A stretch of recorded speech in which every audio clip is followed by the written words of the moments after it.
Hello guys, Assalamualaikum warahmatullahi wabarakatuh. Good afternoon. Today in this special closing we will discussing about wawasan Nusantara sebagai geopolitik Indonesia. Before we start, let me introduce our team. First, Richard Ku, speaker. Rifli Yalang, speaker. Richard Pamai, speaker. Wilayah sebagai ruang hidup. Setiap bangsa mendapatkan anugerah Tuhan berupa alam dengan segala isinya yang berbeda antara satu wilayah dengan wilayah lain. Demikian pula manusia sebagai ciptaan yang maha kuasa, dibekali dengan akal, budi yang mewajibkannya untuk mengarungi samudera kehidupan ini dengan senantiasa mengembangkan hubungan yang baik antara sesama, lingkungan alam, hubungan dengan penciptanya. Poin 1 yaitu konsep geopolitik. Asal istilah geopolitik semula diartikan oleh Friedrich Hetzel 1944 sampai 1904 sebagai ilmu bumi politik, political geography. Poin 2 yaitu teori-teori geopolitik. Untuk lebih memahami konsep geopolitik secara global, berikut ini adalah teori-teori mengenai geopolitik yang pernah ada di dunia.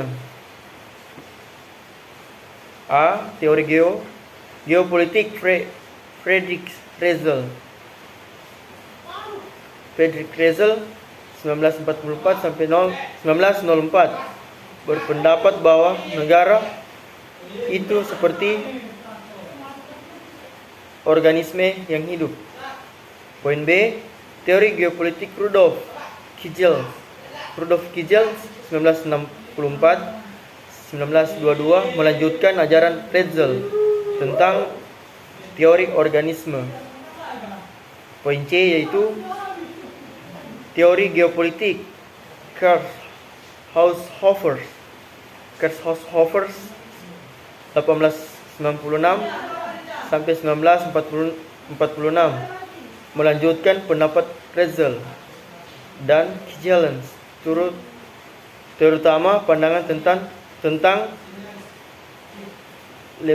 Lebensraum dan paham ekspansionisme.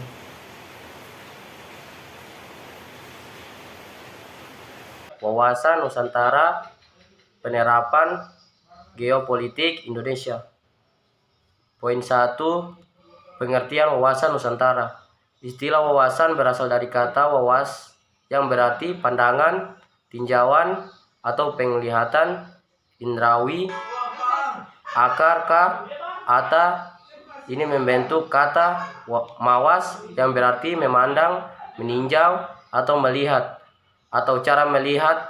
Sedangkan istilah Nusantara berasal dari kata nusa yang berarti diapit di antara dua hal. Istilah Nusantara dipakai untuk menggambarkan kesatuan wilayah, perairan, dan gugusan pulau-pulau Indonesia yang terletak di antara Samudra Pasifik dan Samudra Indonesia, serta di antara benua Asia dan benua Australia. Poin kedua, faktor kewilayahan yang mempengaruhi wawasan Nusantara. Bagian A, asas kepulauan (archipelagi principle). Kata archipelago dan archipelagi berasal dari kata Itali archipelagos.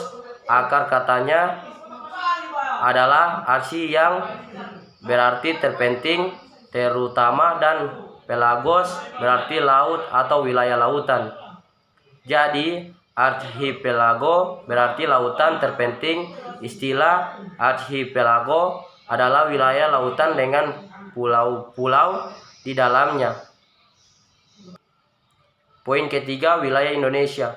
Wilayah didefinisikan sebagai ruang yang merupakan kesatuan geografis beserta segenap unsur terkait padanya, yang batas sistemnya ditentukan berdasarkan pada aspek administratif dan atau aspek fungsional.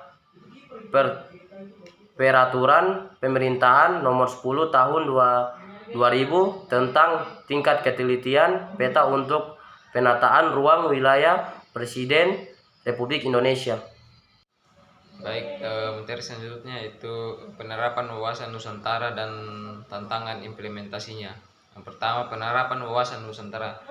Sebagaimana telah diketahui bersama bahwa sampai dengan saat ini problematika kehidupan masyarakat berbangsa dan bernegara tidak akan pernah berhenti dan malah semakin rumit dan kompleksnya.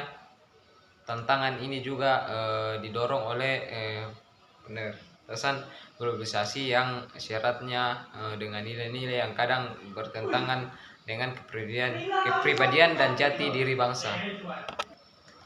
Jadi perjalanan sejarah terus berlangsung, namun pada saat ini nilai-nilai persatuan dan kesatuan sudah mulai perlahan-perlahan ditingkatkan. Dalam praktek penyelenggaraan pemerintahan, misalnya munculnya kebijakan otonomi daerah disinyalir oleh banyaknya kalangan semakin meningkat semangat kedaerahan. Dengan demikian, globalisasi yang semakin mengangsur sendi-sendi kehidupan nasional, maka wawasan Nusantara justru perlu menjadi acuan pokok dalam memperkecil penetasian global dan semakin memperkokoh kehidupan bangsa. Baik, yang kedua, tantangan implementasi wawasan Nusantara dalam era globalisasi. Dalam mencapai tujuan dan cita-cita nasional, sikap dan perilaku bangsa berbeda-beda. Hal tersebut terjadi karena wawasan Nusantara setiap bangsa tidak sama. Wawasan nasional suatu bangsa ditentukan oleh berbagai faktor seperti kesejahteraan, kondisi dan konstelasi geografis serta kondisi sosial budayanya. Sementara itu, bangsa yang memiliki kesamaan dalam faktor tersebut belum tentu pula sama wawasan nasionalnya, karena ada faktor subjektif dan berperan. 6. Konsepsi yang menjadi elemen wawasan Nusantara Indonesia ialah persatuan dan kesatuan, Bhinneka Tunggal Ika, kebangsaan, negara kepulauan, geopolitik. Pada dasarnya dapat dipindahkan